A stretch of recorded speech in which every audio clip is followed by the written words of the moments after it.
5 वर्षे झाले. ग्रामपंचायताच्या निवडणुकीला दिलेले आश्वासन पूर्ण नाही केल्याने ग्रामपंचायत समोरच ठिय्या आंदोलन. गेल्या 40 वर्षांपासून बंद असलेला रस्ता मंजूर झाला.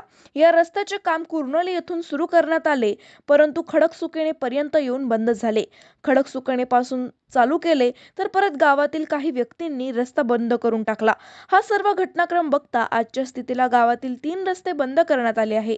त्यामध्ये खडकसुकेने ते दिंडोरी पालखे रोडला लागणारा रस्ता हा मुख्य रस्ता असून तो देखील मुरुम टाकून बंद करण्यात आला आहे. तसेच खडकसुकेने ते कुर्नोली हा रस्ता देखील बंद करण्यात आलेला आहे. ही सर्व घटनाक्रम बघता ग्रामस्थांची थेट सरपंच, उपसरपंच आणि सर्व सदस्यांवरती आरोप आहे का मतदान मागण्यासाठी आले आणि रस्ता करून देण्याचे आश्वासन दिले, परंतु रस्ता मोकळा तर झालाच नाही, वरून गावचे रस्ते बंद झाले. या संदर्भात अधिक माहिती पीडित ग्रामस्थांनी दिली आहे. माझ्या पोराची एकदम परिस्थिती बिकट आहे. माझे पोरं 2-2 जाळ्या डोक्यावर वाढल्या, गुडघ्या वाढल्या, गावात वाहते. त्यांना त्यांची किंमत कळत नाही. त्या पंचायतीला ज्या टायमाला पंचायत उभी राहिली त्या टायमाला आम्हाला आश्वासन दिले, आम्हाला निवडून द्या, तुम्हाला आम्ही रस्ता देऊ म्हणजे देऊ. त्यानं 4 वर्षे झाले, त्यानं आमचा तपास केला नाही का हे मेले का जगले. तुम्हाला सांगून देते, मेले का जगले. त्याच्यात माझे पोरं रात्र रात्र गाव राखीत होते. यांना त्याची किंमत कळाली नाही. या पंचायतीला निवडून आले, आता ना कबूल मार्गावर आहे.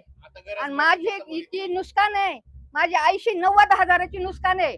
आज मिरच्या खुडावा तर काढायला जागा नाही, ना खुडावा तर फांट्या मोडा सुटल्या. माझी नुकसान भरपाई पंचायतीनं भरून द्यावा. मला लय तळतळ येईल, मी जीव देईल त्या मिरच्या पाहिजे, मी सोडणार नाही. एवढं तुम्हाला सांगून तुझे संपलं माझं. 40 वर्ष झाली.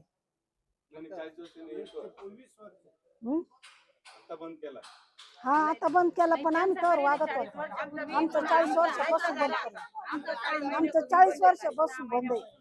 हा रस्ता बंद या संदर्भात काय तुम्ही उपोषणाला बसायचंय? कारण रस्ता आलो यायला किती उशीर, आम्हाला लांबून यावं लागत. आज माझ्या घरवाल्याचं फिरीत आम्ही मॉडीवरून आणलं रस्ता, तरी आम्हाला येऊन देईल फिरीत 15 किलोमीटरवरून मी फिरीत आणलं माझ्या नवऱ्या. याला जबाबदार कोण आहे? नाही 40 वर्षापासून रस्ता बंद आहे. हा 30 ते 40 वर्ष झाली तसा रस्ता. तसा आम्ही मॉडीवरून येतो. आमचं लग्न झाले तर आम्ही गाडी बायला त्या रस्त्याने. हा, आणि आता हे तुम्ही म्हणता मुरुम रस्ते कसे अडवले. तिथं माझं क्षेत्र आहे म्हणून माझ्या पोरांनी मुरुम टाकला. यांचा 2 दिवस रस्ता बंद झाला, यांना त्रास झाला. आम्हाला 40 वर्षापासून त्रास होत होतो, कोण मान्य करणार आहे? तुमचा रस्ता खुला झाला पाहिजे. हो, हा रस्ता खुला झाला पाहिजे एवढी इच्छा आहे आमची. तरच मुरुम चालणार नाही. माझी आत्महत्या जरी झाली, मी तिथे आत्महत्या करायला तयार आहे. मला उचलून जरी नेलं त्यांनी तरी मी जायला तयार आहे, पण माझ्या पोराचा रस्ता खुला झाला पाहिजे, एवढं माझं म्हणणं आहे. हा रस्ता झेडपीचा ग्रामीण मार्ग 75 प्रांत साहेबांनी ह्या रस्त्याचं अतिक्रमण 2 दिवसात काढायची आदेश काढले होते. त्याच्यानंतर तहसीलदार साहेबांनी आदेश काढले होते आणि झेडपीच्या शिवसाहेबांनी आदेश काढले होते. याला ग्रामपंचायतीनं कॉपरेट केलं नाही. ग्रामपंचायतीनं कुठल्याही प्रकारचे आम्हाला कागदपत्र दिले नाही आणि आम्हाला ग्रामपंचायतीचा ठराव दिला, आम्हाला कुठल्याही प्रकारचं सहकार्य केलं नाही. आम्हाला ग्रामपंचायतीला एकच म्हणायचं आहे का ग्रामपंचायतीनं आम्हाला आमची अडवणूक का केली याचं कारण आम्हाला ग्रामपंचायतीकडून पाहिजे. याच्यासाठी आम्ही ग्रामपंचायत आज आम्हाला शेतासाठी जाता येत नाही, रस्ता नांगरून टाकलेला आहे. आमची शेती आज ऑलरेडी पडलेली आहे. आमची उपजीविकेचा आम्हाला मोठा प्रश्न निर्माण झाला आहे. त्याच्याकरता शासन दरबारी आमचं म्हणणं असं आहे का कोणत्याही प्रकारे आम्हाला रस्ता मोकळा करून दिला पाहिजे. रस्ता मोकळा झाला पाहिजे. ग्रामस्थांना वेटीस धरलं नाही. ज्या इस्मानी रस्ता अडवलाय त्याच इस्माचा रस्ता आम्ही अडवलाय. आम्ही ग्रामस्थांना वेटीस धरायचा प्रश्नच येत नाही याच्यात आहे. पण तो मुरुम टाकला, पण त्या खाली क्षेत्रात तो व्यक्ती रस्ता देत नाही. त्याला रस्ता आमच्या क्षेत्रातून जायचा, त्याला रस्ता द्यायचा आणि आमच्या क्षेत्र असेच पडून द्यायचं. तो असा प्रॉब्लेम येतो. खडकसुक्याने तर आम्हाला 30 वर्षापासून आम्हाला गावात येण्यासाठी रस्ता नाहीये. तर आमचं गाव घरापासून फक्त 1.5 किलोमीटर आहे. तर आम्हाला 1.5 किलोमीटर फिरून 15 किलोमीटर वरून फिरून आम्हाला गावामध्ये यावं लागतंय. तर हे ग्रामपंचायतीने आम्हाला असा पंचायत शब्द दिला होता 6 महिन्यात तुमचा रस्ता खुला करू. तर याच्यावर पूर्ण बॉडी शब्द दिला होता आम्हाला. तर आज ग्रामपंचायत तो शब्द फिरवते, वेळ काढूपणा करते. मग आता आम्ही कोणाकडे न्याय मागायचा?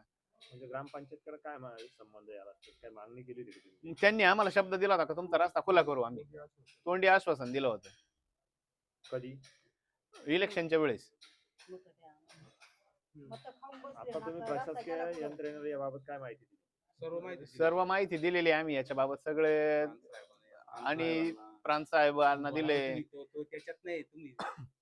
सगळ्यांना सांगितलं होतं, ग्रामपंचायतीला सांगितलं होतं, पोलीस पाटील झाले, मंडळ अधिकारी झाले, सगळ्यांना कल्पना दिली होती सगळ्या गोष्टीची का अतिक्रमण काढण्यासाठी जिल्हा परिषदेचे अधिकारी येणार आहे, बावस्कर साहेब, चौधरी साहेब.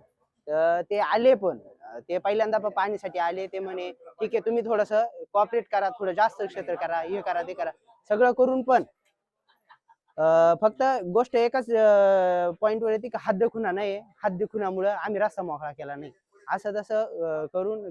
व त्या दिवशी सुद्धा आता म्हणजे अक्षरशः 24/12 पत्र होतं का आम्ही पोलीस प्रोटेक्शन मध्ये हा रस्ता खुला करणार आहे. ते यायचे, तर त्या दिवशी पत्रव्यवहार चुकला म्हणून ती तारीख ड्रॉप केली. नंतर 2 तारखेचं पत्र लिहिलं. त्यावेळेस 1-2 तारखेला राज्यपालांचा दौरा होता. त्याच्यानंतर आम्ही म्हटलो का कधी करता बा, आता आपल्याला माल बाहेर काढायचा आहे किंवा भाजीपाला काही पेरणी, माझी अक्षरशः 5 बिघे क्षेत्र पडलेलं आहे, हा रस्ता झालेला नाही म्हणून. आता अक्षरशः अशी परिस्थिती आलेली का नुसता काँग्रेस उगवतो त्या वावराईमध्ये, काहीच नाही, काही एक रुपयाचे उत्पन्न नाही त्या गोष्टी बसून. रस्ता हा जर मंजूर होतोय, मंजूर आहे कागदोपत्री मंजूर आहे, नकाशावर दिसतो सार्वजनिक बांधकाम विभागाच्या 2001-11च्या आराखड्यात सुद्धा येतो, सगळ्यांना मान्य येतो. पण तो जर एक इसमाला जर मान्य नसला तर तो आम्हाला न्याय कोण देईल? मग सर्व पोलीस प्रोटेक्शन मध्ये आलेले होते, कोणत्याही राजकीय प्रेशर टाकून अधिकाऱ्यांनी दिवसभर केले, त्यांनी चर्चाच केली, त्यांनी कुठल्याही प्रकारचं ऍक्शन झाली नाही, मोकळा झाला नाही. आज अक्षरशः आम्ही आज सगळे शेतकरी, 8 शेतकरी, तिथले 7 शेतकरी अक्षरशः वैतागून गेलोय या गोष्टीला. आता उपोषणासाठी बसणारे, आमरण उपोषणासाठी बसणारे डायरेक्ट हे शेतकरी. आमचा रस्ता जर खुला झाला नाही तर आम्ही आमरण उपोषणासाठी बसणारे. मी अशोक विश्वनाथ आवारे, राहणार खडकसुकेने. मी या गावचा नागरिक असून आणि एक शेतकरी असून, जिल्हा परिषदेचा रस्ता असून ग्रामा नंबर 75 हा दोन्ही बाजूने कुर्नुली खडकसुक्यांना रोड काँक्रिटीकरण झालेला आहे. मध्ये एका शेतकऱ्याने 300 मीटर बंद केलेला आहे, त्याच्यावरती कुठले काम केलेले नाही. तर पूर्ण रस्ता दाखवून निधी पूर्ण काढून घेतलेला दिसतोय मला. असे असताना या बाकीच्या 7-8 शेतकऱ्यांचे जवळजवळ 15 शेतकरी असतील, यांचं शेतीचं खूप मोठं नुकसान होतंय. गाव जोडणी रस्ता असूनही तो झालेला नाही. आम्ही शासन दरबारी उपोषणाला बसणार आहोत, आम्हाला न्याय मिळावा. आज आम्ही ग्रामपंचायतीसमोर हजर आहे. आम्ही ग्रामपंचायत मागणी करतोय, आम्हाला न्याय द्यावा ही विनंती ग्रामपंचायतीला. जो शेतकरी जिल्हा परिषदेच्या मालकीचा असून तो शेतकरी जर आम्हाला देत नाही ग्रामा नंबर 75, तर आम्ही ग्रामा नंबर आमच्या हद्दीतून त्या शेतकऱ्याच्या शेतात जातो. आम्ही तो बंद केलेला आहे.